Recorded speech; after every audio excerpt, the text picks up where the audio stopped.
guys, welcome back to the channel. You read the title, you know what we're here for. I already knew that you would want to see it, so Heaven Secret freaking 2. Who decided? Who decided that once the author was finished with, I think she did Arcanum, right? Once she was finished with that she was going to do Heaven Secret 2. This story stressed me out more than any other story. But people absolutely gaga for it. They're already asking, and thank you guys so much for checking up on me and just making sure that I'm okay. I'm perfectly fine. I'm just stay-at-home mom to a little girl who's almost 2, and she is crazy. So I'm just getting back into the swing of things, but welcome to the new year. So let's just go ahead and get this started. I am nervous. So it says, I died and ended up in the world of angels and demons. Immortality gave me power and might, but a force is coming that will take everything from me. I thought I had reached the end of my path, but it turned out to be only the beginning. Oh, bruh. How are we already?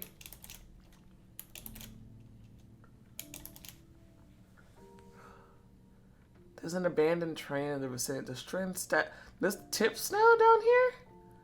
The heck? The strength stat will win the favor of other. There's a lot going on over here.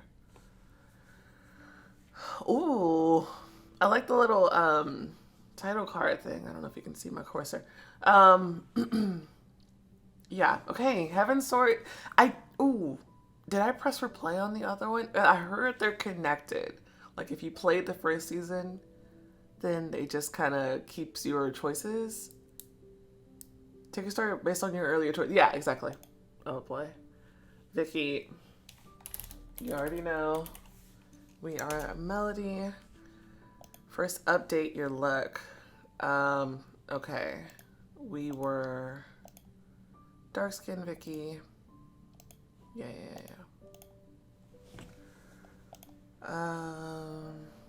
Okay. Choose your outfit. Order. Pure intentions. New law. I don't. I kind of don't remember. I think I ended up with Malbont, and I can't remember if I was angel or demon. I don't even fully know. I'm kind of vibing with the pure intentions. Also, the new law is pretty hot.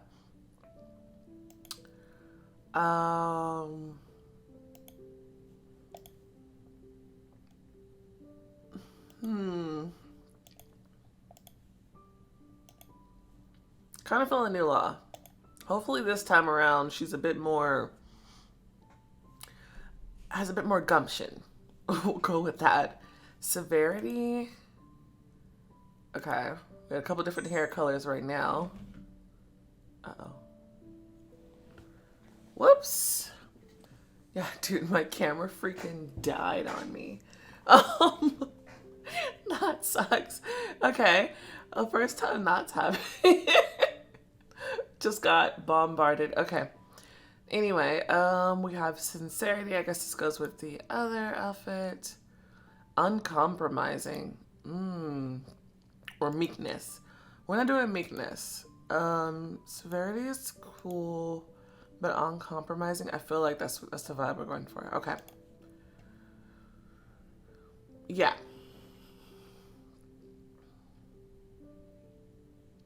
Ooh, wings. Okay. Morning sunrise. Stardust. Okay. So I'm getting vibes that we ended off as an angel. So I feel like these are all kind of angelic like wings. I really like this one. Wow. That's nice. Okay. +1 strength. Okay, it better been because it costs 104 gems. You can change your outfit and hairstyle by tapping the wardrobe button on the menu bar at the top. Yeah. We know the drill. Many of Heaven's flying islands have been set aside for agricultural purposes. Fact. Heaven's Secret Judgment Day. Episode 1, The Scorched World. Story contains graphic depictions of violence and other adult content. Please enjoy your own discretion. There's your warning, guys. There is your warning.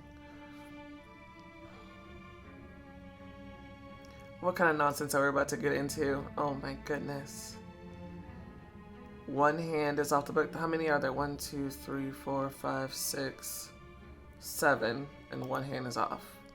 I'm guessing when all hands come off and that eye, I think there was an eye in the middle, that when that opens, all hell's gonna break loose. Well, no pun intended. The fiery blazing sky pulsed and expanded like the surface of the sun. Rarefied air, dry, scorched earth, an endless wasteland of souls, of lost souls. This was non-existence. The cemetery of immortals. Oh! What? Disembodied spirits who had forgotten who they were eternally wandered this place, losing themselves. Who died in my playthrough? I don't remember. Maybe Dino? Ooh. Until one day the sky opened and a woman came down to them. She walked slowly along the path, looking around. Horsewoman. Alright. Her inhumanely perceptive pupils picked out certain forms, the remnants of dead individuals, and she approached them, whispering something in their ears. Follow me. Fincio! What? No! Oh, bruh. Okay. Once the soul had begun to dutifully follow her as she approached the next one. Wait, Lucifer died in mine? Good luck in non-existence, demon. What? And then he spread his arms. Lucifer fell to his knees, his head thrown back unnaturally. His organs tore apart as if mimicking Malbon's gesture. A thin stream of blood gushed from his mouth, marking the end to what had happened. When Lucifer's head touched the ground, he had already taken on a human form. What? I don't remember that. I don't remember this. I don't remember this. Rebecca? I thought I saved my mom. Malbon touched her temple and black veins covered her entire body. Mom's eyes also turned black and gray smoke came out of her mouth. She dropped dead. Dino, some of this is not... Hold on. I have questions. Hold on. No, I checked and mine says completed. Composure stat implies balance and self-control, but also a certain degree of cruelty. Huh. Okay. Yeah, mine says completed. So I don't think all of these people died. I really don't. Because I felt like I did a pretty decent job of keeping most of my friends alive, and I thought I saved my mom. I'm gonna have to review. Had they been able to talk, they probably would have asked her questions, but they had neither throats nor vocal cords and could produce no sounds. And they walked as silent as sleepwalkers, not knowing who they were, what they were, or where they were being led. But some refused, consumed by non-existence. Oh, Andy. The former person, now only an echo of a soul, felt something was amiss and didn't offer his hand to the stranger, recoiling, dissolving and shrinking back.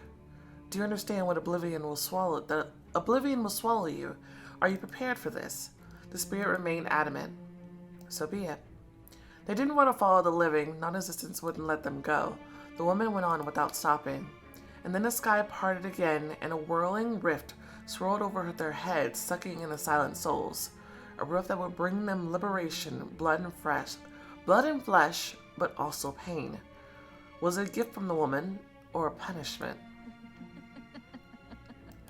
Okay, who is she and how does she have that much power to bring back the dead? That's what I want to know. Horsewoman? Are we talking about like an apocalypse sort of vibes now? I walked in pitch darkness, not knowing why or where I was going. Something black and dense was pulling everything into the void, dragging me along. Where? Is anyone here? Is anyone here? Is anyone here? Is anyone here? My voice wouldn't stop repeating itself like a broken record. The echo intensified, piercing my brain like a sharp needle. Shuffle my... I'm already ready to fight. I am already ready to fight. The descendant of my boy. He's not your boy. I told you. I immediately get stressed out. Wait, Shefa and Shefa Malam, I hate both of them with a passion. Like, I can't explain. Descendant of my boy. Shefa Malam emerged from the darkness. He grinned with the pleasure of another encounter. What do you want from me? You will perish. I can help. Why do I want your help to die again? The choice you make now will change the course of the story. Some choices change the plot slightly, while others lead to significant changes.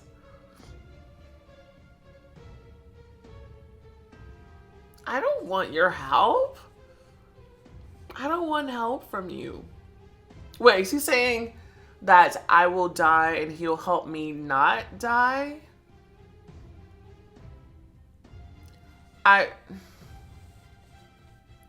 Okay, we've already learned that light and darkness basically need to be equal. We can't just look at darkness and being like, okay, they're only evil. We know that's not true. Okay, get back in that mind for it. I still don't want to accept help from either one of them.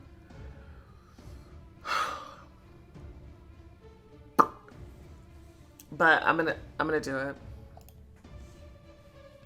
How can you help while sitting here?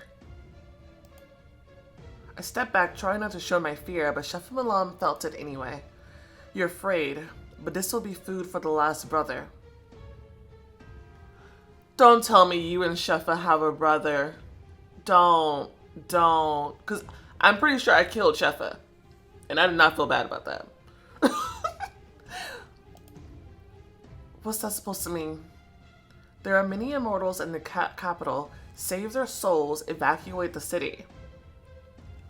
Why do you want to help these people? What's going to happen? Oh, you know what? This isn't about helping people for him. This is just about not letting his brother have the power. That's all this is about. Okay. Okay, I can accept that. Because he is definitely not someone who thinks of others. That's enough information for now. Please accept it as a token of my goodwill. We're on the same side now. I took a step toward him, but he backed away. Shefa had disappeared into the darkness, and everything else with him. So was I dreaming? I startled awake and greedily gulped air as if there, in the void, there had been nothing to breathe. I was stretching drowsily in the bed when the significance of the fuzzy images in the depths of my consciousness dawned on me. Why would Shefa Malam decide to disturb my peace after so many years? Whether or not he was telling the truth, it can't be good. Could this be related to what happened last night? When the moon was at its zenith, there was a deafening whistle and then everything shook. For a moment, it seemed the walls would collapse, but outside, the city seemed calm and motionless, as if only I had felt the quake. I slipped out from under the blanket, threw a robe around my shoulders, and went to the window. The towers of the citadel pierced the sky. Sea dragons flew very close, and immortals scurried back and forth. 10 years had passed since Malbon took over the leadership of the demons, and I joined the council. My body remained young and my skin radiantly smooth, but my nature had changed somewhat, as had the world in which we lived.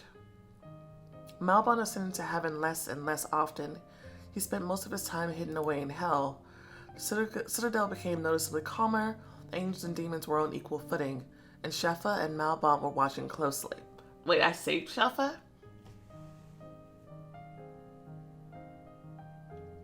You know what? I think there was a glitch that I didn't get my proper ending with Malbon. Ooh, that might be affecting things here. It's okay. I might... it's gonna be annoying. I might have to replay the last season of Heaven's Secret 1 and then come back and play these two. I'm not gonna do it right now. We're gonna continue on. But if anything changes, I will let you know. Because right now I feel like things are not quite what they're supposed to be. We're watching closely. I discovered my talent for leadership. They bowed their heads before me, listened to my words, and obeyed my laws.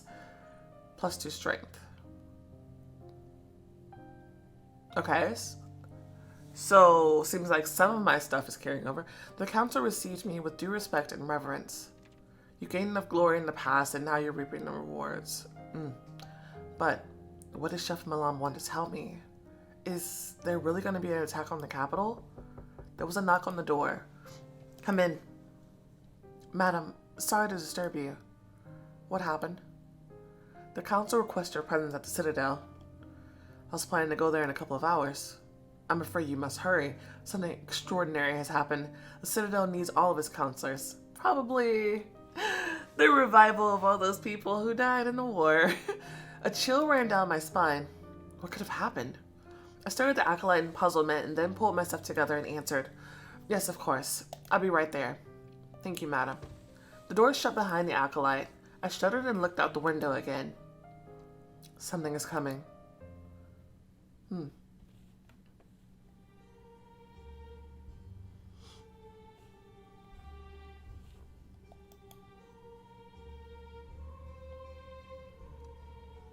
The Citadel, Heaven's capital.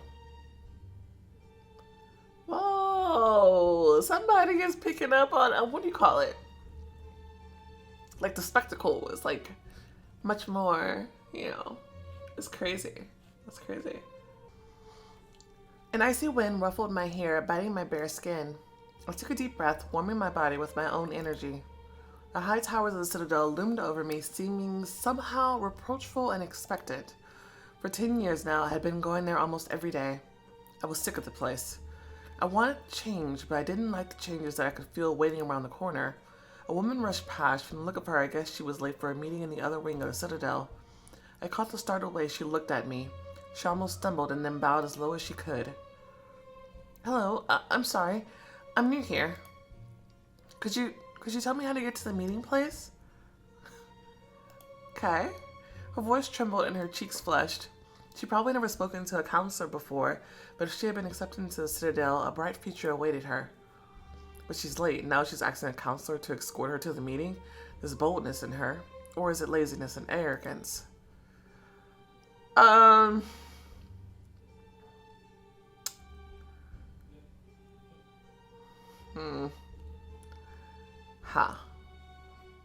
Okay, let's just start out being helpful until we get the situation. You need to use the other entrance on the other side, and go up to the 3rd floor. She clasped her hands to her chest and enthusiastically thanked me, then hurried to the other entrance. Your actions will have consequences. Positive or negative ones. I stared at the spires of the Citadel again. I hesitated at the entrance, gathered my thoughts, and, opening the massive weighty door, stepped into the narrow passage. If you hear my husband screaming, don't worry, I'm going to smack him later. No, not really. But seriously, I told him, I was like, oh, I'm going to go record. He's like, oh, okay. And now he's in there screaming his head off, knowing that my microphone picks up everything. The counselors were arguing about something, their voices filling the chamber like a swarm that dispersed into silence with my arrival. Archangel Raguel? Counselor Melody, welcome. We've been expecting you. The immortals bowed respectfully and then spoke again at once.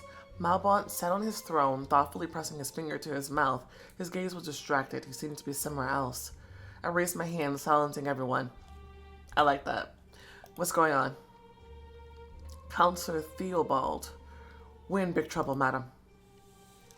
Archdemon Ernald. See, I like that there's both angels and demons on the council. I like that. We can't just allow this to happen. The dispute flared up with renewed vigor. Some choices increase composure or temper. Choose what suits you. In the future, these values will affect the plot. This story was big on you being allowed to have balance. I didn't manage that. I ended up more angel vibes. So I can try for balance and first and see how that works out. Okay. Composure or temper? I feel like I'm gonna start out with temper though, because sometimes people be in the story that may make me mad. What's all this fuss about? Quietly wait until everyone calms down or make everyone shut up. I kind of just like having control because she was always so like meek and just kind of going with the flow. She wasn't my favorite MC, so I'm gonna be just a bit. I walked forward, my irritation obvious, and raised my voice, trying to outshout the others. Enough! The counselors finally quieted down, took a moment, and sat down in their places, ready for discussion. Now, can you tell me what happened? Is this related to the earthquake that happened last night? Archangel Raguel got up, cleared his throat nervously, and spoke. We don't know what happened yet. All we know is that anomalies are happening everywhere, as on Earth, so in heaven and in hell. In hell? There's an ice lake there. It has expanded beyond its shores, leading to a decrease in temperature. But that is not the worries me. Shefa, he's missing. What do you mean, missing? Malbon clenched his jaw so tightly that the muscles stood out sharply on his cheeks. Woo! He got some new drip. Okay. You're an angel. How can you not feel it? His energy is gone. He doesn't respond to any of the seraphim. This is very strange. The weather is unstable on Earth and in heaven. We all know that this is not good. The law of segregation may have played a critical role in maintaining harmony.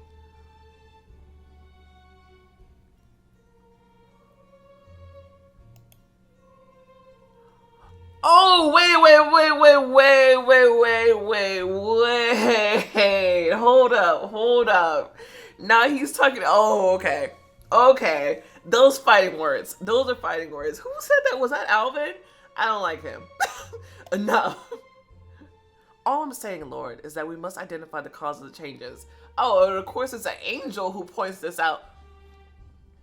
Nah, bro. I don't like you. I'm on you. But it is true that suddenly when we change that, but it's been years, but time changes slowly. I mean, they're immortal. Nothing has to happen all right away. Nabal was silent for a long time thinking about something. But all we were told is that it created harmony. But we don't know if that's actually true. Shefa just said that out of his butt. The counselor is right. We need to understand what is behind all this. As if waking up from a dream, Malbon followed up on Alvin's words. So do it. Find the cause and we will fix it. For a while, everyone was silent, considering what they had heard. I recalled last night's vision, warning me about something. It was difficult to concentrate and banish my obsessive thoughts about it. I could have told them about my vision. The words had been ready to burst from my mouth the moment I crossed the threshold of the Citadel.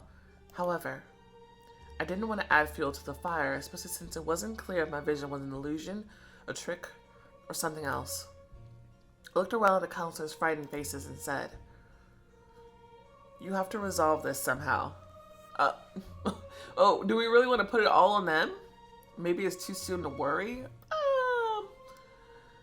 Yeah, no, we can't close our eyes to this. Temper. I'm guessing it just suits me because it's kind of seeming like how I want to go. But I'm going to try to put some composure in there. Report every weird little thing that happens. Every anomaly. We'll try to figure it out, but I don't like it. Alarm whispers rustled through the chamber. Tension loomed like a stretched balloon on the verge of bursting. Shefa Malam's warning troubled me, and I reluctantly added, We must evacuate the capital for the time being. Why the rush? Better safe than sorry. Let's take a vote. Who's in favor of evacuating the capital until the reasons are clear? Malbon raised his hand first. He got my back, bro. The counselors, seeing that, looked at each other and dutifully followed suit. That's settled then. If that's all. The counselors rose, thoughtful and anxious, and descended from their platforms. We will keep you informed. The wing rangers will patrol heaven, surveying the area and looking for changes. I went outside as my anxiety grew. Should we not have a talk with Malbon about The visit from Chef Malam? And why didn't he visit Malbon? Maybe because he knew Malbon wouldn't listen? Because he tortured him for years? Maybe. I walked around the city alone, thinking about my life. It doesn't seem like I'm in a relationship with anybody. And I don't think that's quite right. I know I was dating quite a lot of people towards the end. It got pretty dicey. It was like I broke up with Dino for Lucifer. Then I broke up with Lucifer for Malbon. I don't know. They more or less worked together, but there was still tension between them. Over time, couples began to form. Angels and demons got together, and no one persecuted them for it. Woo! Malbon had fought for this. He could be proud of himself. And yet, in the minds of many, he remained the same monster. A monster that was feared and respected, regarded with distrust and gritted teeth. He had killed many and broke my heart, too. Broke my heart? How did he break my heart? Oh, maybe this is just how it goes if you were with Malbon? No. Let me know. If anyone else was with Malbon, let me know.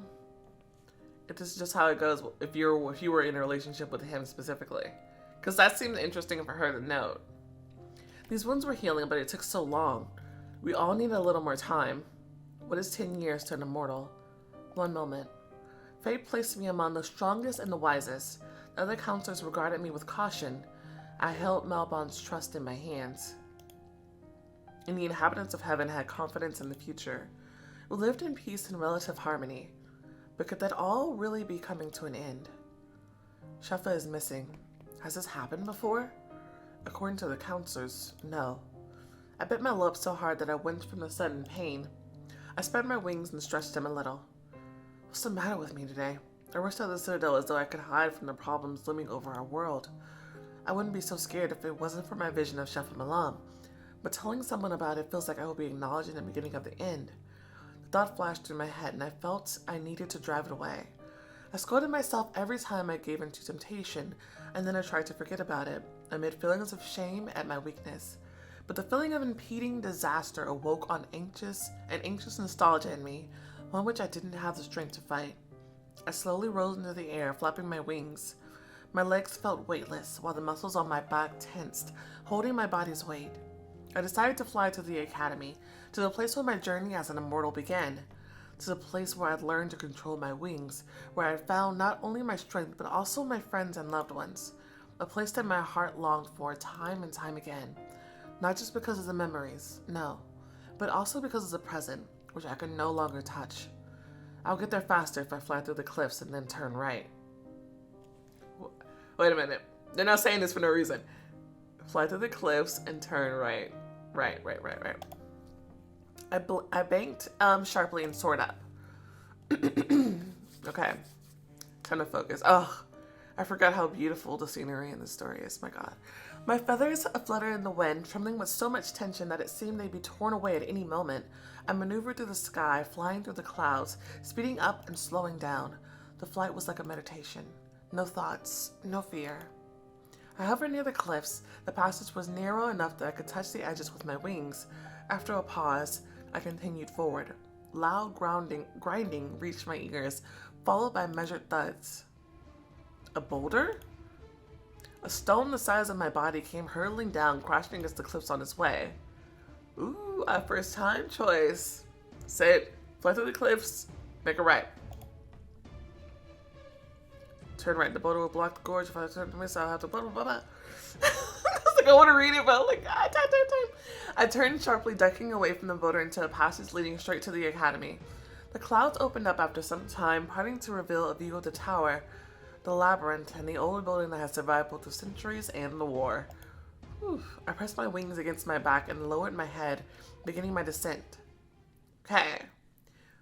We made it to our first time choice. Angel and Demons Academy. Wow. I like these little new intros. I was spotted from afar. By whom, I wonder? Because a bunch of people just came back, and I wonder where they ended up. It's likely that they might have ended up here, though. Because this is where they died. Supposedly. I'm still confused on this. I don't know. A new teacher, one I didn't know, came out to meet the unexpected guest. When she got closer and recognized me, her expression changed. She almost fell to the ground, trembling. Her eyes darted around. Welcome, madam. Did something happen? Seeing as a counselor has come to us all the way from the capital. The teacher closed her mouth, afraid that she was being too forthright. Or maybe she was just afraid of me. No, everything's fine. Some choices increase your strength. High or low strength can dramatically change the plot of your story. Okay, so it's like Glory from the last one. She looked at me and smiled. Did you have a good trip? Oh, it's weird. Is it weird to see her smile? I feel like it is. Does she normally was like always sad because there was always something going on. She rarely smiled, like especially with like teeth.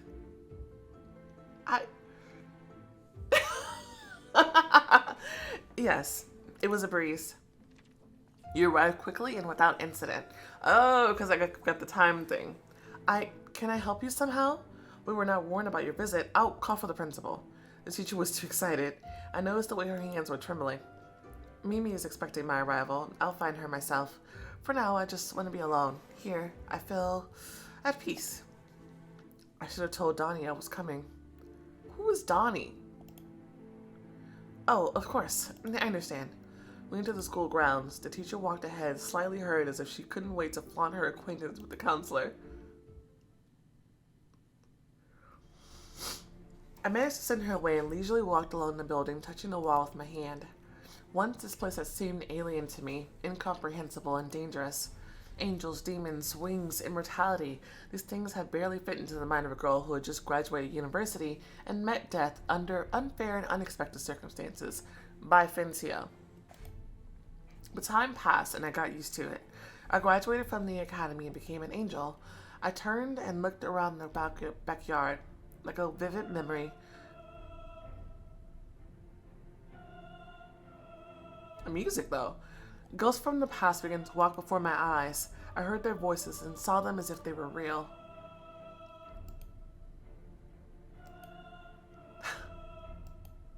Guys, you remember my first reaction to seeing Lucifer?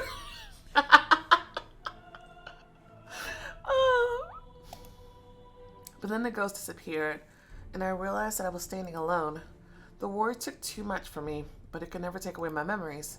Some choices can improve your relationship with other characters. Sure.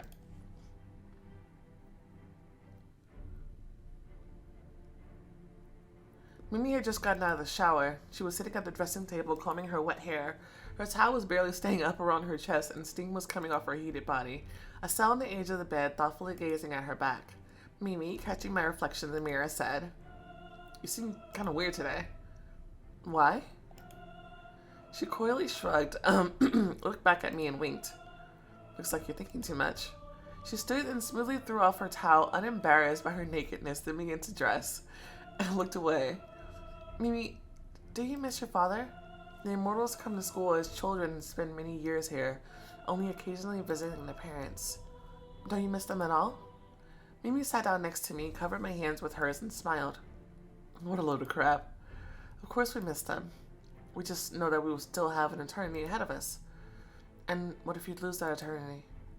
Mimi's eyelashes trembled, but she instantly cast aside her doubts and smiled again. Then there will be those who remember us forever. She moved close enough that her breath tickled my cheek, and she laughed, noticing the confusion in my eyes. Melody, it offends me that that in my company you still miss the earth. Mammon's daughter lives with you, but you're drawn to humans who are bound to die. Don't say that. My voice trembled either from anger or maybe sadness. Mimi's expression became serious. She straightened up and said without a smile, "Don't worry, Melody. I'll always be by your side. I'll always remember you. And even though you were born a mere human, you become something more to those like me, nearly an equal to immortals." I laughed softly. That was almost a compliment.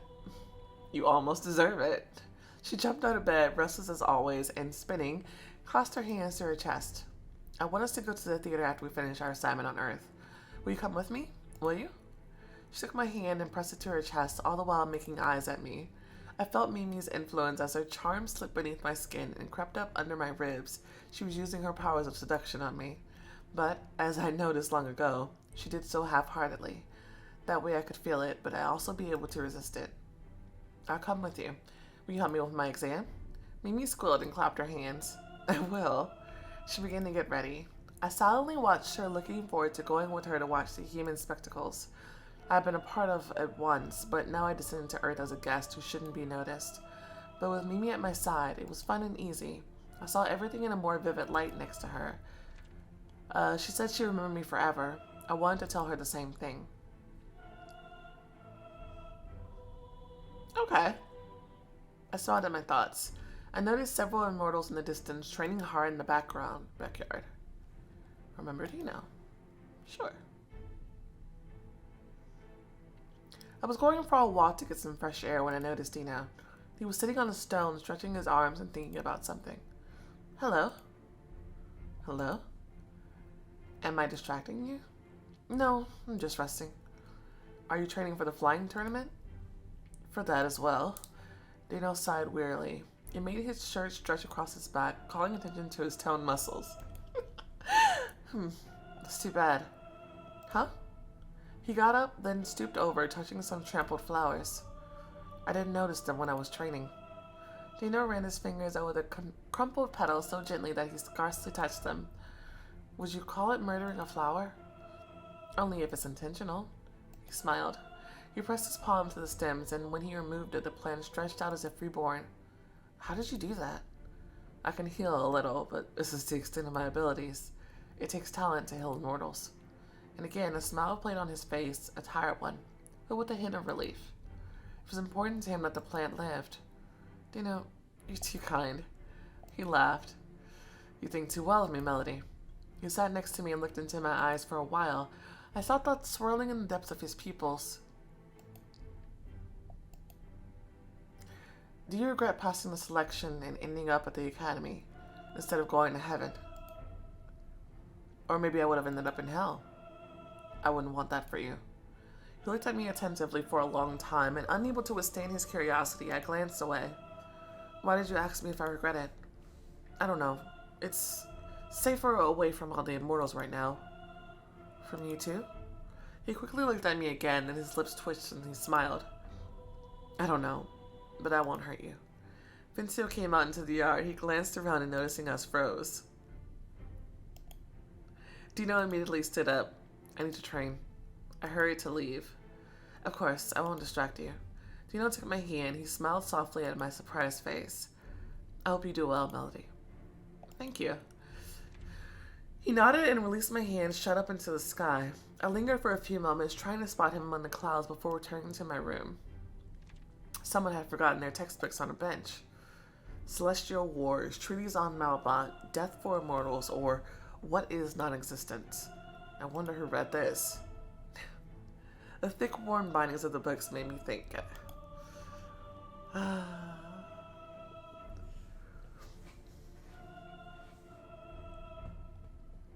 needed to find Gerald, our teacher. The other students told me he should be out behind the school, but when I got there was no one. Or rather, almost no one. Lucifer sat on the ground in the shadow of a statue in red. I walked the whole yard, but I didn't find Gerald. I returned to Lucifer and shuffled my feet, wondering if it was worth bothering him with a question. No. I walked around the yard again. Where is he? You got what you wanted. His unexpected remarks startled me, and I looked at him in bewilderment. What? If you're walking in circles in the hope of getting my attention, you succeeded. Shut up. What do you want? Spit it out and get lost. I can't with him. He didn't even bother to look up from his book. Actually, I'm not here for you. His arrogance was breathtaking, but at the same time, I found it hard to believe that this demon was the son of Satan. I was embarrassed and even a little scared to be around him. Even a nobody like me could feel his power. And he also didn't have a reputation for kindness or restraint among the immortals. Certainly not. Did you go deaf or something? Lucifer apparently said something, and now he was staring straight into my eyes, waiting for an answer. Could you repeat that? His lips twisted into a wicked grin. I asked. He spoke slowly and deliberately with long, condescending pauses. What are you looking for? I need to find girl. Lucifer's expression became thoughtful. I'd even say disappointed, but that would be a stretch. Girl isn't here. Go away. He took up reading again. I was about to leave, but I hesitated and stubbornly asked, can I be here just like you? This yard isn't your property. Lucifer closed the book, leaving a finger between the pages to keep his place. You're just an unclaimed human. You should be grateful for being granted immortality and wings. And yet you dare speak to me that way? Yeah. Despite his tone, I could sense something deeper, that he was only pretending to be angry, but I still felt uneasy. You're right. I don't deserve to be here. I couldn't have figured that out without you. I viciously spat out the words, pleased with my tone. I turned on my heel and hurried away. I could feel Lucifer's eyes boring into me, but I would never forget the slightly bewildered expression on his face before I left. It takes way too much energy to have a conversation with him, I swear. I looked for students that were half angel, half demon, but there have been few such children so far. Maybe someday the immortals will get used to the law of segregation's abolishment, and these couples will become more commonplace. Will their children be as strong as him?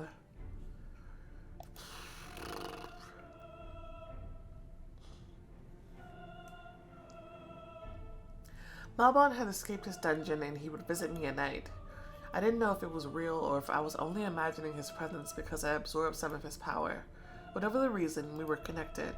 That night, I saw him in the shadows and answered his call reluctantly, as if under someone's influence. He led me to a hidden place. The moonlight illuminated his cold, stony face and his pitch-black eyes shining with wicked intellect. I shivered and looked around. They could spot you. If you think that I'll hide you, you must return my powers to me. I was taken aback by his words. I had been afraid he'd attack me, threaten me, or take me prisoner. I had expected many things, but definitely not this. I don't know how. You could die. This power is too great for it unclaimed. Or I could destroy you. As soon as I said it, I fell silent from fear of him. Malbon didn't move. I don't think that's possible. He took a step forward, forcing me to hastily retreat. I don't know how to return your power. Stop coming to me at night. You're afraid of me. Aren't you a clever one? My caustic remark was followed by another shiver.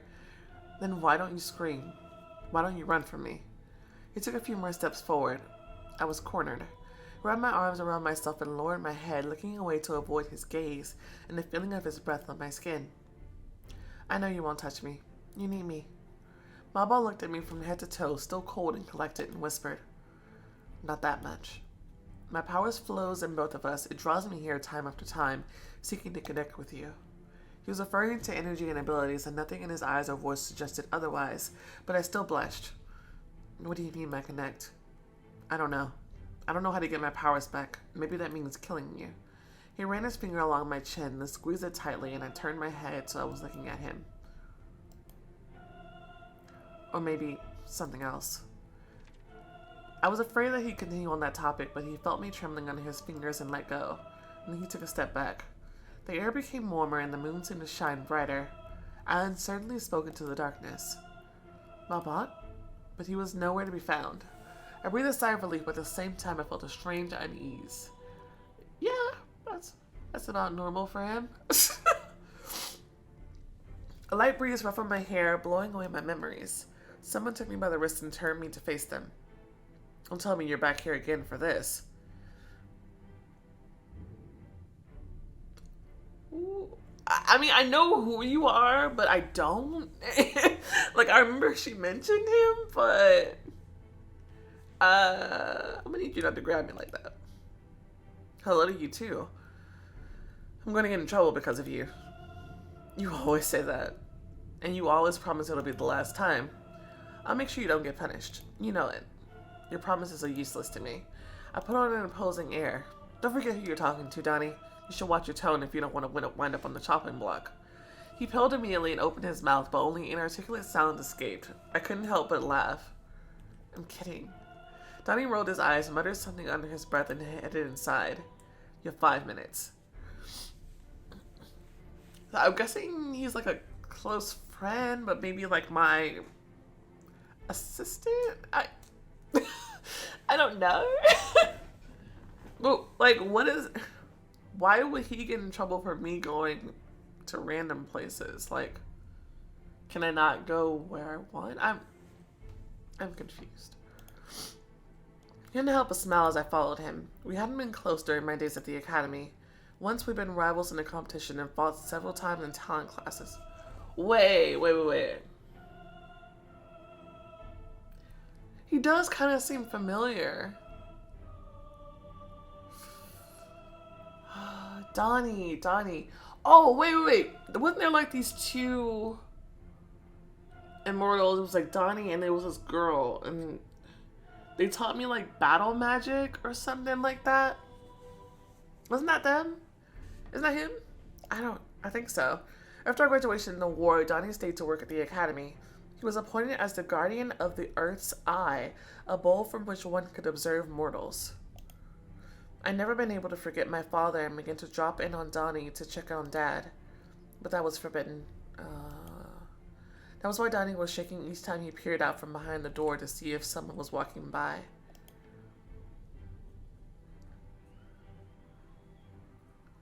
With the Guardian's arrival, the Earth's Eye lit up and the water in it bubbled in anticipation of a request. Hurry up. I hate you. Okay, I like you. I kissed Donnie on the cheek. Thank you. Oh, that's it. Go on already. He stayed near the entrance. I went to the bowl, spread my hands to either side, and leaned over the water surface. It reflected my face, weary and worried, but just as young as it had been 10 years ago. Show me my father. The water rippled and reflected the fate of one of the 7 billion mortals, the one for whom my heart still yearned. Father was sitting by the window. Oh. His face was illuminated by a few rays of sunlight streaming between the curtains. The wrinkles, the yellow whites of his eyes, the way the corners of his lips drooped. He had aged so much during that time. He made me acutely aware of just how unnatural my immortality was. I looked too young and he looked too old. Not father and daughter, but grandfather and granddaughter. It wasn't meant to be like that. It was all wrong. Dad lived the life of a decent man. He didn't deserve to die alone.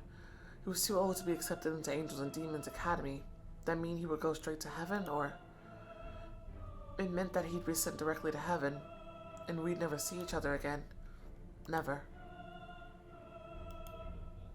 Father wiped his lips with a trembling hand, shook his head uncertainly, and again stared into the distance. Grief had robbed him of his vitality. Dad. Forgetting myself, I extended my hand, but my fingers met only the icy surface of the water. The ripples made my father's image blur and disappear.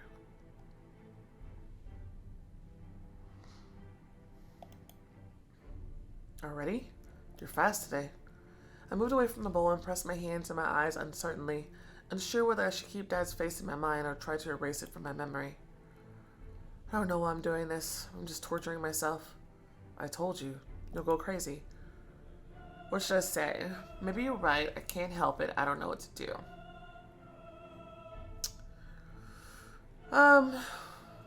Maybe you're right. I don't know. I got a little composure. Where's Mimi? I can get her. Tell her I'll be at the maze. Just don't do any more stupid things, okay? I won't. And Donnie, thanks. He waved his hand, then he walked over to the Earth's Eye to remove any traces of the last request. I went outside. We got a new friend now. The statue of Harmony stood in the same place as always. I sat down on the bench to once again pray to it as my mother had done. Dino had too. To me, it had become like a purification ritual, a meditation. Ooh. Wow, she looks nice. Let me guess, you looked into the Earth's Eye again? I turned to her voice. Mimi slowly approached me, her hands held behind her back, stately and confident, the mistress of the academy. So you knew?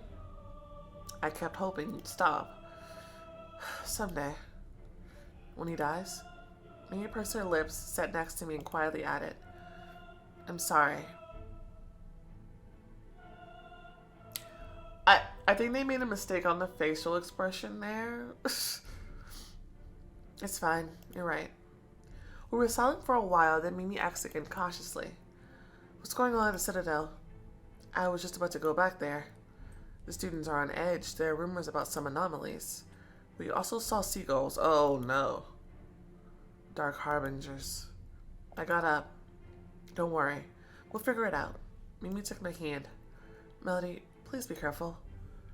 I promise. I said goodbye and hurried back to the Citadel. Whew. When I arrived, everyone was already assembled again. Mabon sat on his throne. Maps of the immortal world were spread out across his lap, but he wasn't looking at them. He glanced at me before his gaze dropped to the floor again as he contemplating something. Everyone, I suggest that we begin our discussions. Have the Wing Rangers found any more evidence of anomalies? Plenty. We have been told of the devastation well away from the Citadel in the Farlands. Lloyd stepped forward. He had been standing in the shadows up until now, so I hadn't noticed him. Oh, hi! I spotted ruins all over heaven, too, but none of the damage is as serious as in the Farlands. Oh, he looks good. Yeah. The Wing Rangers reported a crater had formed there. A crater? Like from a meteorite? As if someone crashed out into our lands with great speed. What about the capital? Are you evacuating the city? Yes, as much as we can. The evacuation is underway. I breathed a sigh of relief. Good. Seagull sightings have been reported in different parts of heaven and hell. It's unfortunate, but we should prepare for some changes. In our world, nothing happens without a reason. We must be careful. Let me make sure my camera is still... Okay, hold on. Malbon spoke slowly, sounding almost bored.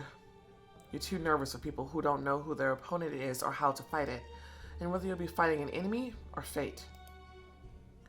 What are you suggesting we do? Wait? He was about to tell me something, but suddenly shuddered. The muscles of his face trembled as if from holding back pain, and his dry lips parted in a silent cry. What happened? What's wrong? He grabbed his head and fell to his knees. My lord? But as soon as the demon rushed towards him, he was thrown aside by a force that Malbon couldn't contain. I ran towards him, but there was a sudden explosion. Hello? When the dust settled, I could only see silhouettes through the haze. They were pressed to the floor just like me. Gradually, everyone began to rise. I brushed bits of plaster from my wings and turned to face the hole in the wall, the hole that had so suddenly replaced the doors. Goosebumps prickled my skin and my hair practically stood up on end as I sensed an unprecedented power. It must be the Horsewoman. A foreign power, one that no mortal could ever possess. Thank Sheffield we evacuated the city. Boop. What does that say? Your early choice saved many immortals. Sheffield actually helped. The sound of footsteps reached my ears.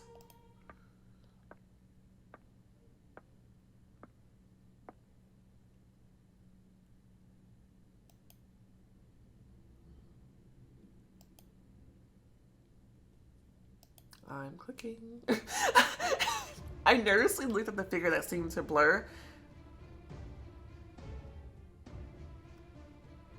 To blur with the chaos of the explosion and aftermath, but then the silhouette stopped and the haze cleared, revealing a woman's sneering face. Well, hello, my immortals. Naga, is that a rat on her? So the rat's like tucked under her collar, and like his tail's like wrapped around her fingers. I saw the tail, but I didn't see the rat's face before. I was wondering what that thing on her hand was. Okay, so if we see a rat somewhere, then we should be careful because she might send that thing out to spy on people. That thing looks evil as hell, dude. Hello, my immortals. Who are you? The stranger's lips twisted, distorting her face. I'm Plague, the great and terrible. I told you we were in an apocalypse. Wait, Plague?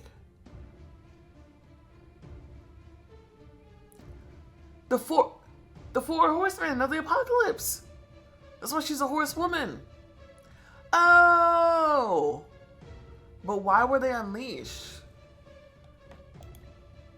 Her aura, black and all-encompassing, was spreading over the chamber like an infection.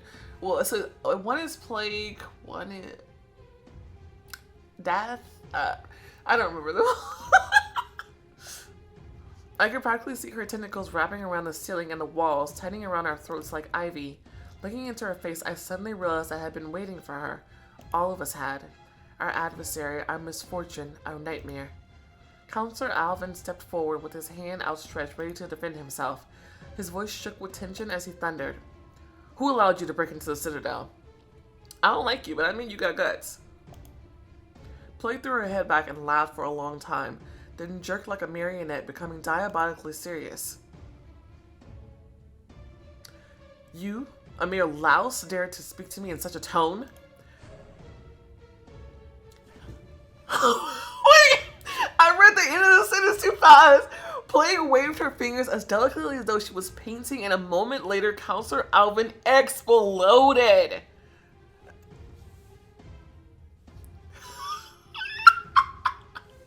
I ain't like him no way. His blood and flesh spattered across the walls. I'm sorry, spattered the walls and the rest of the counselors.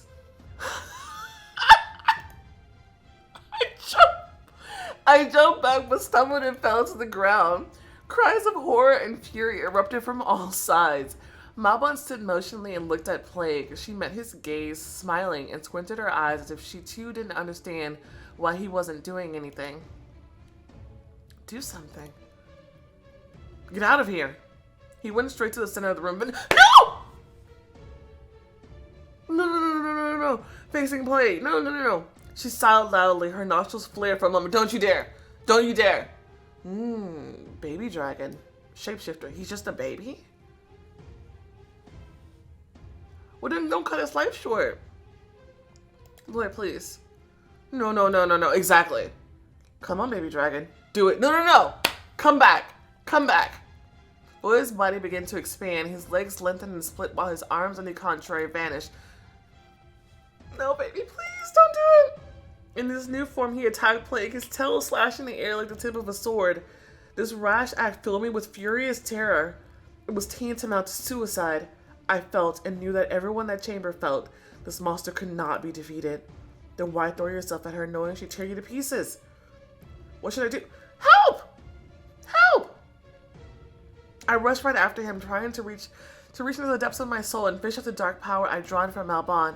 I awakened it and gathered it at my fingertips, ready to throw all of myself at the creature, just to save Loy. I saw his face filled with regret and fear for me. Look, buddy. It's me and you, okay? I will not abandon you. But he wouldn't make it, and neither would I. How interesting. I only managed to hit her with a shockwave, but Plague threw me across the chamber in response. I hit my head on a solid wall. My senses were muddled for several long minutes. I slowly got up, not taking my eyes off Plague. She only laughed in response. Still conscious, huh? What a strong girl, and brave. My legs were shaking, but I held on. You're coping with despair and suppressing it. But Plague didn't give me a chance. Oh, he mentioned that they were feeding off of it. Interesting. Plague didn't give me a chance. Before I could strike again, she waved her hand. Her power surged towards me in a wave, and I would have been torn apart just like the counselor if I hadn't managed to conjure a protective dome. Woo! Yet I could feel the energy directed at me, and this left me on the floor gasping. My vision blurred, sounds warped, and then went silent. I was on the verge of fainting. My body couldn't recognize who was touching it or what they were saying. All my attention was focused on Plague. Lois circled around her. Baby, please.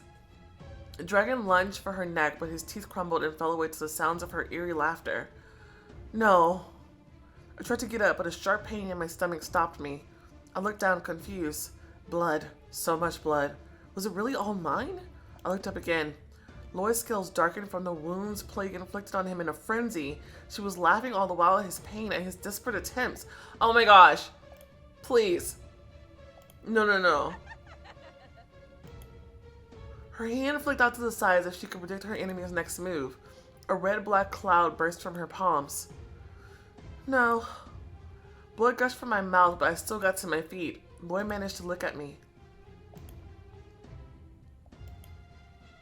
His gaze held fierce sorrow and a painful farewell. No, no, no, no, flee! The red energy passed through his scales, spreading like poisoned water through soil. The dragon's body shook and his skin fell away, leaving a naked human body. An explosion fought. Ah! I am going to fucking lose. Oh my god. Loy. What was left of Loy fell to the ground. No. As I strained, blood gushed from my abdomen in ragged streams. I fell to my knees, losing consciousness. Everyone froze like prey that sensed a predator nearby. We hoped that plague would pass by without noticing us, would spare us. The strongest, smartest immortals felt defenseless against this unknown force that had appeared from nowhere, falling upon us like some diabolical punishment. The silence was broken by the crunching of glass under someone's feet. And then they appeared. Oh, he looks good. Wow.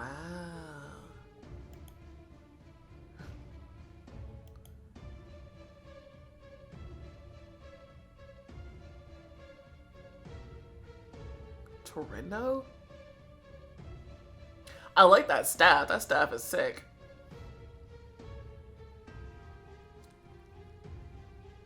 Have we seen him before? I feel like we have. I feel like somebody murdered him. My palm was sticky from my own blood, but I pressed harder, feeling nothing but shock. Plague laughed again and stepped forward. Well, shall we play?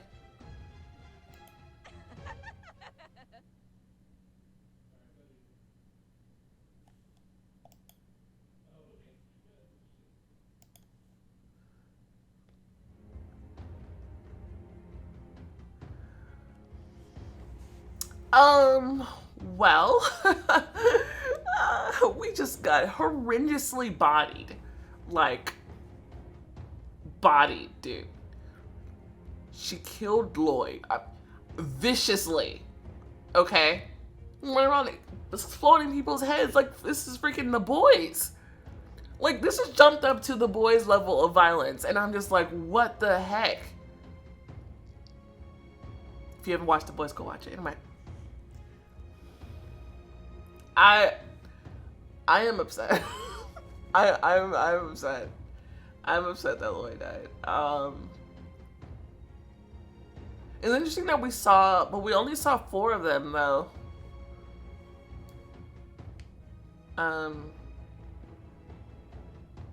Wait, there were 7 hands on the book.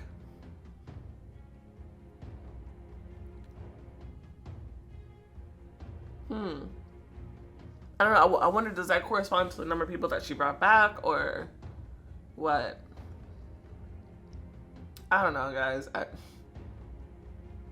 And like, is she controlling them now? Like, I don't know. And does Malbot know anything? Like, did he feel this coming? I so want to pick his brain right now. Like, I'm super bummed though. Now I remember. Well, playing this story, like, it's just so much emotion. Like, this is the first episode, and I already feel like my heart is pounding. I'm just out of my. They came out with a bang on this one. I gotta give it to them. Heaven Seeker wasn't my favorite story. It wasn't, mostly because of the main character. But now that she got some power, I feel like that kind of offsets some of the balance a lot. That was my problem with it. But yeah, they came out with a bang with this one. So it's a pretty big banger. Okay. But I had enough. I've had enough for today. So I think I'm just going to wind down. I'm going to edit this later, post it for you guys. And then tomorrow, I will tackle episode 2. And in the meantime, while I've been away, I've recorded some things. So I already have that ready. So next week, a new year, new start. I'm ready. I'm here. I got videos ready for you. So all week long, I'm be hitting you with the hits. Yeah. So wow. Okay. Okay. I'm on board. I'm in it again. I'm in it. But yeah. Thank you guys so much for watching. If you enjoyed this episode, go ahead and strike that show the like button, some love, subscribe, see more content like this, and I will see you next time. Bye.